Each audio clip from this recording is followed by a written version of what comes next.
بلکہ اسود کہا جاتا ہے کالا کو، حجر اسود کالا پتھر، لیکن ہے وہ کالا. لیکن میرے دوستو عزیزو، اس کے بارے میں آیا ہے جو اس پتھر کو چھومتا ہے وہ پتھر ان کے گناہوں کو چوس لیتی ہے.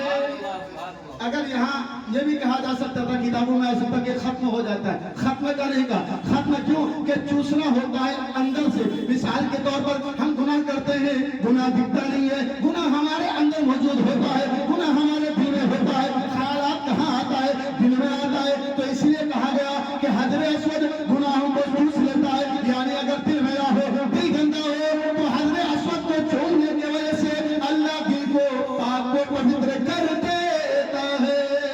بہرحال میرے دوستو عزیزو، اب شاید ٹائم ختم ہو گیا. جب ختم ہو گیا تو میں بھی جو ہے موبائل ادھر رکھتا ہوں. جتنا دیکھوں گا اتنا بیان کروں گا، کم دیکھوں گا کم بیان کروں گا. تو اگر مرنا ہے کہ نہیں، جھارکھنڈی بابا کہتا ہے وہ لوگ جو بیٹھے ہیں وہ بھی مرے گا، وہ لوگ جو بیٹھے ہیں وہ بھی مرے گا. لیکن میں نہیں کہوں گا، میں کہوں گا جتنی زندگی ہے سب مل کر کے جی لو.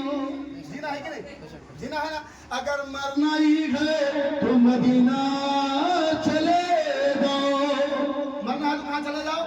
مدینہ چلے جاؤ، یہاں مت مرو. کیونکہ میرے دوستو عزیزو، اب دیکھو ایک نارمل سی بات بول کر بیان کو ختم کر دیتا ہوں. ہمارے نبی کریم رؤوف رحیم صلی اللہ علیہ وسلم ارشاد فرماتے ہیں، کیا ارشاد فرماتے ہیں؟ جو بندہ میرے لیے اللہ کے لیے عمرہ کرنے نکلا ہے، عمرہ کرنے نکلا ہے، عمرہ کرنے چلا گیا اور راستے میں موت ہو گئی. کیا ہو گئی؟ راستے میں موت ہو گئی، راستے میں مر گیا. تو ہمارے نبی کریم رؤوف رحیم صلی اللہ علیہ وسلم ارشاد فرماتے ہیں کہ وہ تو مر گیا لیکن اس کو قیامت تک کے لیے عمرہ کا ثواب دیا جائے گا.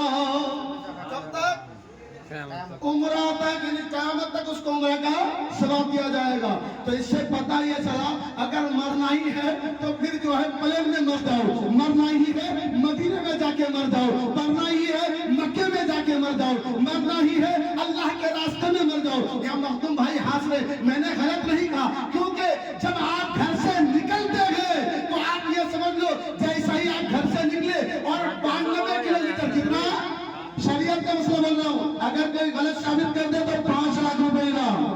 5 لاکھ 92 کلومیٹر جیسے ہی آپ پار کرتے ہیں تو آپ مسافر بن جاتے ہیں. جیسے ہی مسافر